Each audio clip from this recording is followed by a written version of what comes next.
Salam alaikum wa rahmatullah. Bonjour à tous.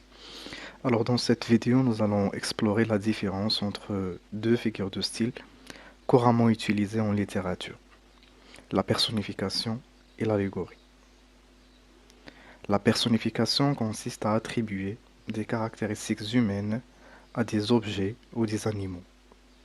Cela les rend plus vivants et permet au lecteur de mieux comprendre et de s'identifier à eux.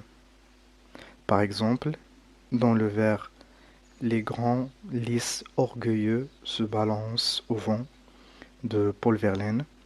Les lys sont personnifiés en leur attribuant l'émotion humaine de l'orgueil.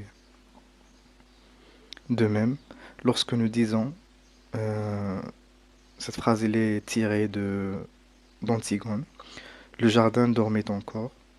Le jardin est personnifié en lui attribuant la capacité de dormir, une caractéristique habituellement associée aux humains.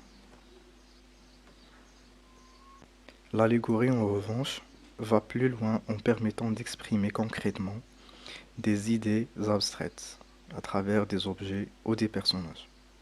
Par exemple, pour représenter la mort, on utilise souvent l'image d'une faucheuse, une vieille femme tenant une faux. C'est une image allégorique de la mort.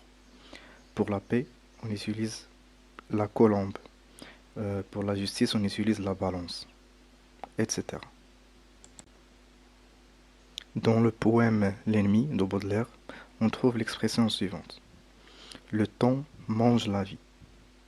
Donc dans cette expression, le temps est représenté comme un monstre dévorant la vie de l'homme, illustrant ainsi la mortalité humaine de manière allégorique.